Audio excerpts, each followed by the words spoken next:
Você repara que o que há de interessante na culinária brasileira é que ela incorpora elementos de outras culinárias e cria uma outra coisa, que é a tal relação. Isso é plasmado, não é? Nos fogões do Brasil, através da incorporação de produtos alheios e como ele passa pelos nossos, não é? Pela mandioca, não é? O coco, etc. E vão se criando essas novas iguarias. O exótico, ele existe, no caso dos refugiados, nesse momento inicial em que eles têm que afirmar a identidade diante do choque de estar num lugar novo, onde a alteridade delas se revela de maneira precária nas dificuldades. Então, eles precisam afirmar esse exotismo que também quem vai comer lá o afirma. E qual é o risco do exotismo? Ele domestica, não é? Ah, sim, você é boliviano, você é haitiano, não é? Você é angolano. E aquilo fica sempre, a gente pode interpretar com uma igualdade reconhecível. Lentamente, certamente, essas comidas irão se transformando em outras coisas. E a tendência é diminuir os elementos exóticos e aumentarem as combinatórias. Mas as combinatórias, elas não são sempre vistas, porque elas se dão em partículas, elas se dão no mundo molecular. Elas não se dão no que aparece, no visível. Daí que isso pode levar um tempo, não se sabe quanto tempo, ou seja, determinados imigrantes podem mais rapidamente se entrosar, outros podem demorar mais. Repare como demoraram para se integrar ao Brasil os imigrantes japoneses em comparação com os outros. Agora, realmente, os japoneses estão bastante integrados. Então,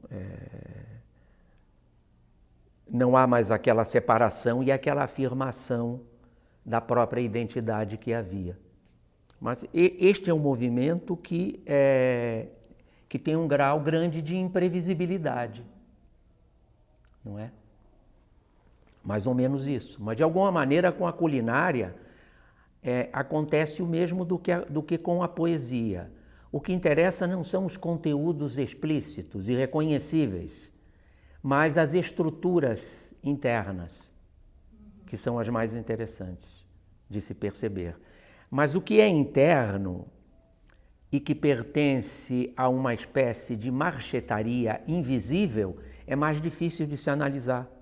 Por isso que a gente só conhece bem um poema quando aprende a analisá-lo detidamente. Eu insisto aí, ainda mais agora depois que você me disse isso, a necessidade de separar o sujeito de como ele pensa das suas práticas.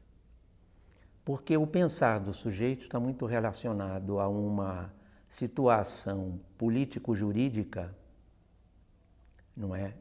Afetivo-ideológica, que tem que ver com a sua posição na família, nos grupos a que ele pertence. As práticas têm que ver com o processo cultural. Vou dar um exemplo acachapante.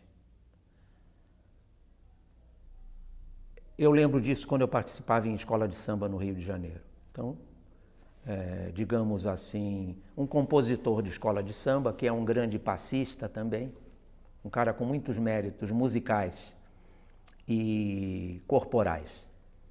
Quando você vai entrevistá-lo e que ele sai do processo cultural em que ele é muito hábil e criativo, ele começa a falar coisas de muito menor qualidade criativa, estética, afetiva, etc.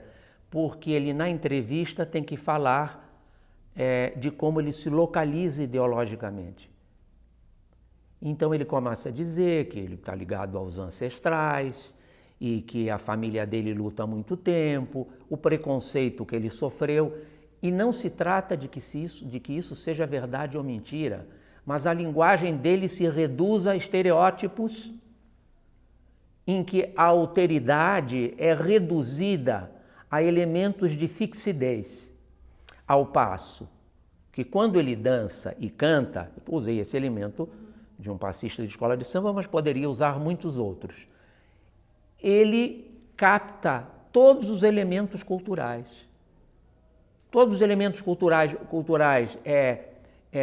entreliça, não é?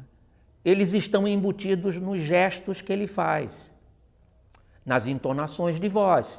Então, nos modos dele cantar aparecem elementos provenientes dos melismas arabizantes e mouriscos, não é? Aparecem elementos provenientes dos tambores da África, aparecem entonações tupis, elementos provenientes das cantigas europeias, como se estabeleceram no Brasil.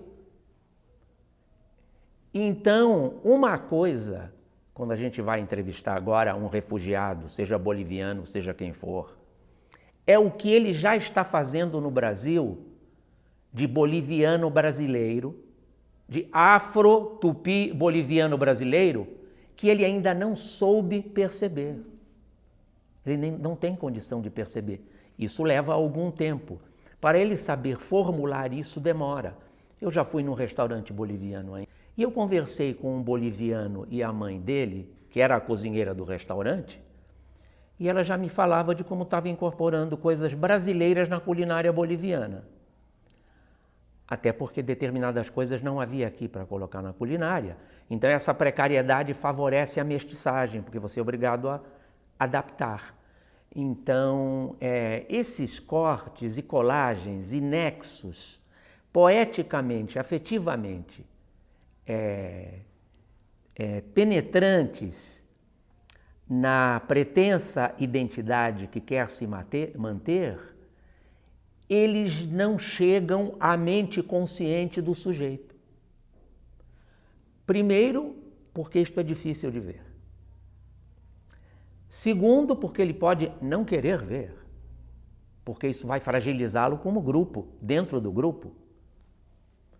Então, e por outro lado, porque é um modo de luta que a pessoa adquiriu. Já houve aluno meu que, ao escutar eu dizer essas coisas, me disse, puxa, professor, e agora eu passei a minha vida inteira lutando por isso e você vem me dizer que eu sou uma pessoa plural e que todos estes outros estão dentro de tudo que eu faço?